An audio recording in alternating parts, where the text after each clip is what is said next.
दूसरा क्वेश्चन हमसे क्या पूछ रहा है, इस क्वेश्चन में आप बच्चे को सबसे पहले बताइए कि आपकी निगाहें कहाँ होनी चाहिए कि आपसे क्वेश्चन में क्या पूछा गया है। क्वेश्चन में आपसे पूछा गया है which one of the following statement related to the modern periodic table. तो सबसे पहले तो मॉडर्न पीरियोडिक टेबल पर उसकी निगाहें होनी चाहिए। और उसके अलावा हमसे पूछा क्या गया है, हमसे पूछा गया है इनकरेक्ट के बारे में। तो बच्चे को ये बताना होगा कि आप देखिए कि आपसे क्या वाकई में करेक्ट ऑर्डर पूछा गया है। हर बार करेक्ट ऑर्डर पूछा जाए ये जरूरी नहीं है, तो आपसे क्या पूछा जा सकता है, इनकरेक्ट ऑर्डर भी। तो बच्चे को ये बताना होगा कि इसमें इनकरेक्ट ऑर्डर पूछा गया है, तो इस बात का हम खास करके ख्याल रखें। चले तो देखते हैं क्या पूछा गया है कि the P block has 6 column. अब पीरियोडिक टेबल, बच्चे को इसको अच्छे से एक्सप्लेन करे कि ये हमारे पास मॉडर्न पीरियोडिक टेबल टाइप की होती है मॉडर्न पीरियोडिक टेबल।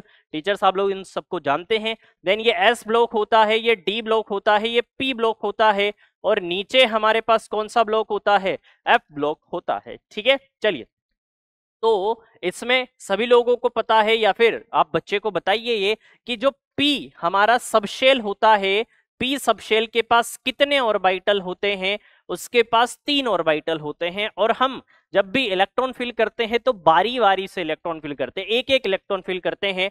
तो एक इलेक्ट्रॉन हमने फिल किया, फिर दूसरा इलेक्ट्रॉन, फिर थर्ड इलेक्ट्रॉन, फिर फोर्थ इलेक्ट्रॉन, फिर फिफ्थ इलेक्ट्रॉन, फिर कितने 6 इलेक्ट्रॉन। तो बेसिकली हमने कितने इलेक्ट्रॉन फिल किए, 6 इलेक्ट्रॉन।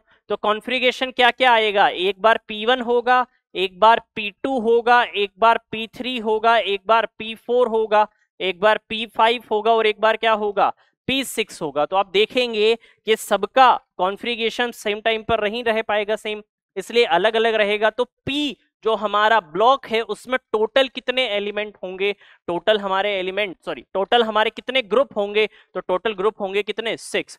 तो कॉलम जो होता है मतलब टॉप टू बॉटम, उसको ही क्या बोला जाता है, ग्रुप बोला जाता है। तो पी ब्लॉक में कितने ग्रुप होते हैं बच्चों, सॉरी टीचर्स, कितने होते हैं, 6 हमारे सामने क्या होते हैं, ग्रुप होते हैं। तो क्या हो गया कि पी ब्लॉक है 6 column because a maximum of 6 electron can occupy all the orbital in a P subshell. P subshell में कितने ऑर्बिटल ऑक्यूपाई हो सकते हैं, मैक्सिमम 6 ऑर्बिटल ऑक्यूपाई हो चुके हैं।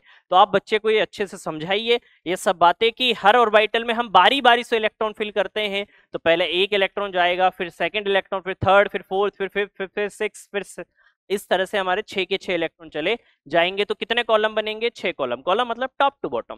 ठीक है, चलिए आगे बढ़ते हैं किसमें, हम टीचर्स डी ब्लॉक में। तो डी ब्लॉक का मतलब क्या है, तो डी ब्लॉक के अगर मैं बात करूं आप लोगों से, तो डी के पास कितने ऑर्बिटल होते हैं टीचर्स, बताइए बच्चों को ये बात आपकी, कितने होते हैं, 5 होते हैं। और बारी बारी से जब हम एक एक इलेक्ट्रॉन फिल करेंगे तो टोटल कितने इलेक्ट्रॉन फिल होंगे, 10 इलेक्ट्रॉन। तो D1 से लेकर कहां तक फिल करेंगे, D10 तक।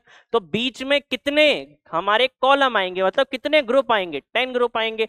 तो बेसिकली जो डी ब्लॉक है उसमें कितने कॉलम होने चाहिए, 8 होने चाहिए या 10 होने चाहिए, 10 होने चाहिए, बिल्कुल 10 होने चाहिए।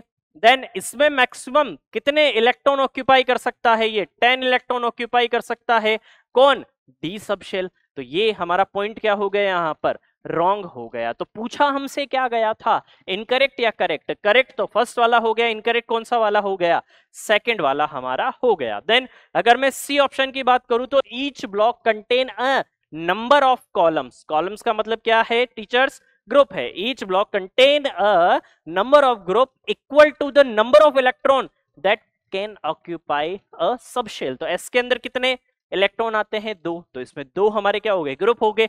डी के अंदर टोटल कितने इलेक्ट्रॉन आते हैं, मैक्सिमम 10। तो इसमें कितने ग्रुप हो गए, 10 ग्रुप।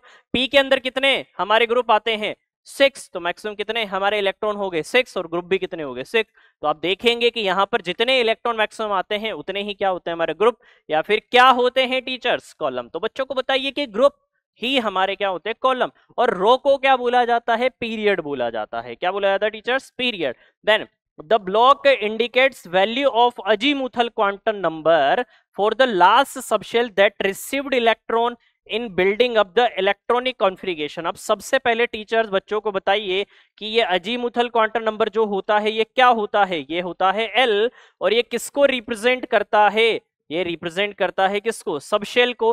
तो इलेक्ट्रॉन जब भी हम फिल करते हैं तो इलेक्ट्रॉन फिलिंग में किसका यूज किया जाता है, अफबाउ प्रिंसिपल का, किसका, N+L या अबव प्रिंसिपल। तो building up the electronic configuration का मतलब क्या है, ये n+l रूल या अबव प्रिंसिपल की बात कर रहा है। तो आप बच्चों को बताइए टीचर्स अच्छे से कि अबव प्रिंसिपल और जो हमारा n+l रूल होता है वो सेम होता है, और उसमें हम क्या करते हैं, एनर्जी का खास करके ध्यान रखते हैं कि जिस सबशेल की एनर्जी या जिस ऑर्बिटल की एनर्जी कम होगी, इलेक्ट्रॉन पहले उसमें जाएगा, देन वो हायर एनर्जी की तरफ मूव करेगा। तो क्या है हमारा जो अजीमुथल क्वांटम नंबर होता है वो क्या रिप्रेजेंट करता है हमारा, ये ऑप्शन में दिया हुआ है। तो ऑप्शन बी हमारा क्या हो गया, इसमें इनकरेक्ट हो गया। तो आई होप आप बच्चों को इस तरीके से अच्छे वे में एक्सप्लेन कर पाएंगे।